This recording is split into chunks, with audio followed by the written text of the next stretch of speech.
Hey there, here's a quick word from HubSpot. Your sales software shouldn't be a bummer. When you step inside your CRM, you should feel equipped to do your best work. And that's the magic of HubSpot Sales Hub. The new Sales Hub is designed to help you win.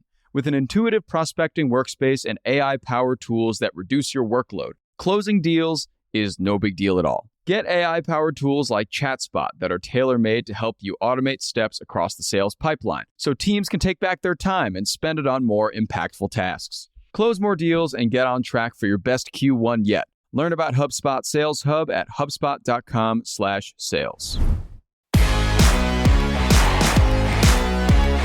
Top of the week, Tia. It's Monday, January 8th. I'm John Weigel here with Ben Berkeley, and this is the Hustle Daily Show. Today's focus is on Perplexity, an online search startup that's been raking in cash from many wealthy avenues, one being Jeff Bezos. Their mission is to use AI to create a new kind of search engine, but will that be enough to unseat Google from their near 90% market share? More on that in a bit, but first, let's give you the hits and headlines today across business and tech.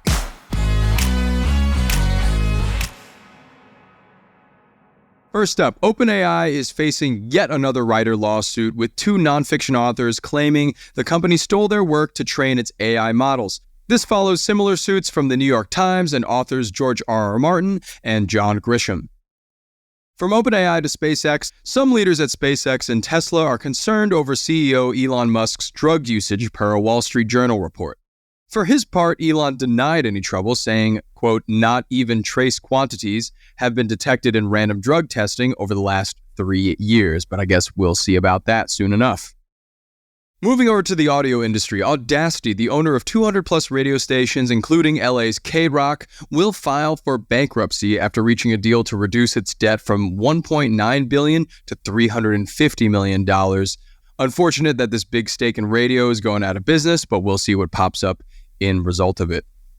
Next up, the FAA ordered 171 Boeing 747 MAX 9 aircrafts for inspection after a door plug blew off during an Alaska Airlines flight on Friday. Luckily, no one was seriously injured, but it was quite a scary sight. And lastly, TikTok sensation Tunnel Girl has amassed millions of viewers for videos that document the construction of a tunnel system underneath her home in Herndon, Virginia.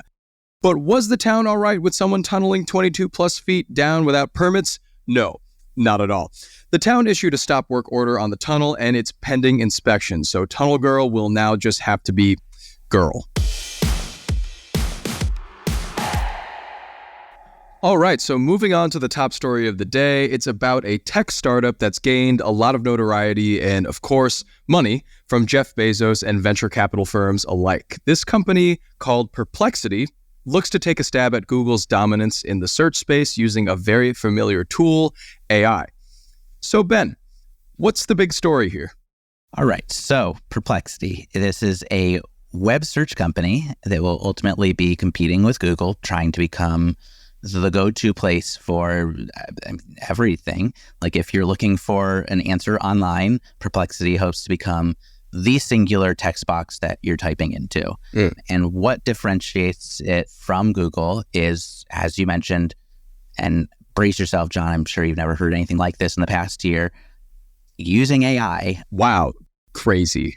Yeah, I know, right? But what they're doing is ultimately producing super straightforward and efficient answers to your queries. So whereas Google responds to something that you're asking it with pages of links to explore, maybe glimpses of the top results, Perplexity is really just cutting out that bulk and giving a pretty tidy summary. They call it an answer engine rather than a search engine, which actually kind of makes sense when you play with it. And I did actually play with it and search the restaurant that I was going to dinner at last night. And it gave me here is the type of food that it serves. Here's the address. It does not take reservations, but here's his phone number. It was it gave me mostly the helpful stuff that I would need. So I get it. I get what they're going for, and it's a really interesting tool. They are entering this big moment right now because they got a little money. Yeah, they do. And how much money do they have exactly? So they actually just put $74 million in the bank. Well, I don't know if it specifically works just like this, doesn't like show up in your bank, but that's we don't need to go down that road. Imagine. Yeah, right. But they did get a big investment round. And as you mentioned at the top, that includes the likes of Jeff Bezos. It also includes the company of the moment, NVIDIA. And this is in addition to a round in March where they got, I think, about $25.6 million. So they definitely got some things going for them. Their valuations now, and they're still a relatively new company. I think their product went live just a little over a year ago, and their valuation is now over $500 million. So wow, the chatter is way up on this thing, and obviously it leans really hard into the thing of the moment of how AI is going to impact this and that. This is kind of the current leader in the clubhouse for doing that for search.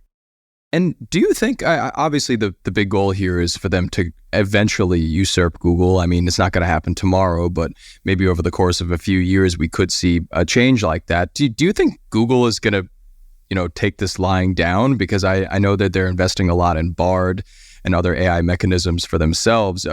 This seems like a technology that Google themselves, as big as they are, could turn around relatively quickly. Do you see that happening maybe from Google's side? Yeah, I mean, I think that's the thing here. Do you remember, say, when Snapchat overtook Meta's business?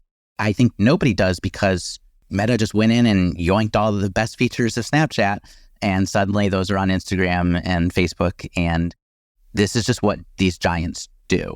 And search is the very core of Google's nearly $2 trillion business. So no, they're definitely not going to take their eye off this ball. And I do think that even beyond that, let's keep in mind that this is not an easy task to take them on. Let's look at Bing, for instance, which is a thing people already know about. It is baked into platforms that millions already use. It was very loudly and publicly added the hot technology in ChatGPT, which also carries a high brand recognition at this point. And all of that amounted to the tiniest scratch on Google's back in this market. And so coming in as a newcomer, especially without I think they're specifically kind of not going with traditional marketing muscles for Perplexity. This is it's a really tall task. It is a really tall task. And I have a lot of interest right now, too, in how they're actually profiting, or technically not profiting, but how they're trying to profit. They did say that they have a subscription service, which is about $20 a month. And it's a more powerful version of the search engine that uses GPT-4, which ChatGPT is on right now. So that's also another interesting concept of paying for a search engine or an answer engine, something that Google, to my knowledge, hasn't really done before. Do you think that could be a trend going forward as well? It could. I suppose it could. I do think that this feels like the way they're making money now seems like it's not going to be the way they're making money in the future.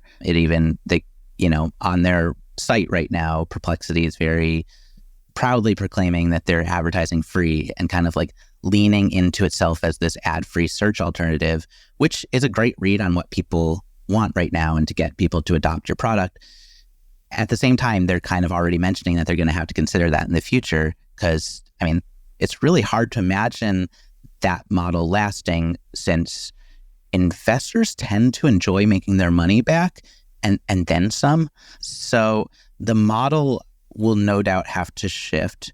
But as of now, I think it is one of the good things at play with Perplexity here. They do have a couple things that are at their back, as much as I was kind of nobody's taking down Google.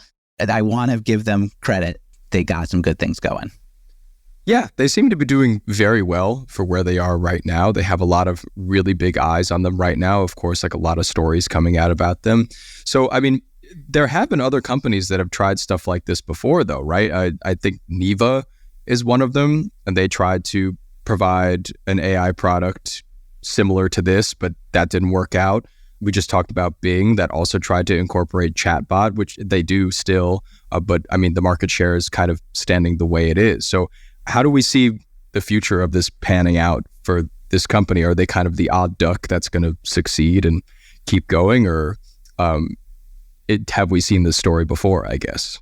I guess it's probably a little early to say. What they have going for them is they do obviously have great backing. They've also built a really solid user base to date. I think they served more than 500 million queries in 2023. They had about 53 million visits in November. So that's not insignificant, especially since they're largely relying on word of mouth to build that audience.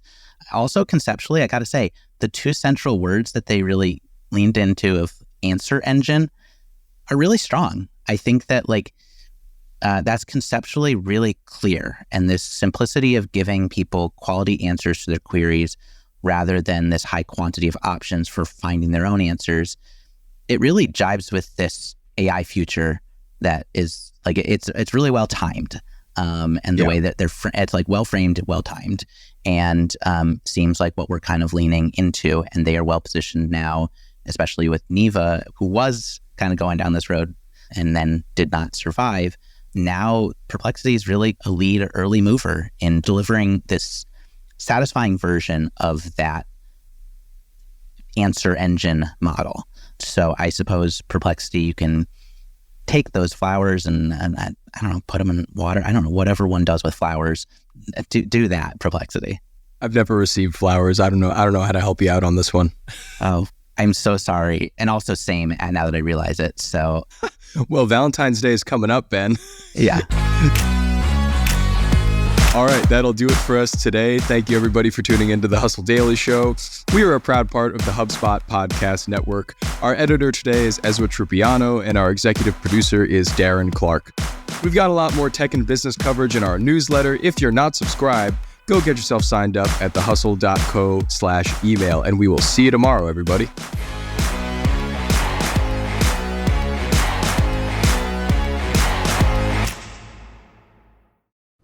All right, everybody. I've been listening to this podcast lately. It's fantastic. It's called DTC Pod, hosted by Ramon Barrios and Blaine Bolus. It's brought to you by the HubSpot Podcast Network, which is the audio destination for business professionals. DTC Pod is a podcast about all things direct to consumer, as it says in the title. Ramon and Blaine cover everything from starting, growing, and optimizing e-commerce stores and DTC or D2C brands. They have a lot of great conversations with founders, marketers, platforms, creators, and marketing and growth agencies to cover all these topics like brand building, social media, influencer marketing, website conversion, paid media, Facebook ads, consumer trends, email marketing, and much, much more, if you could even believe it. If you're interested in stories behind your favorite consumer brands, this podcast is tailor-made for you. Just the other day, I was listening to an episode and their guest was Mikey Taylor. Mikey started as a professional skateboarder and flipped his life into becoming a huge entrepreneur dealing in real estate, owning his own brewing company, and also owning a skateboard company called Sovereign Skateboards. This guy really flipped his life into something insane, and it's so cool to listen to how he did it every single step of the way. Definitely go check that episode out. It's really, really inspiring. And you can listen to DTC Pod wherever you get your podcasts.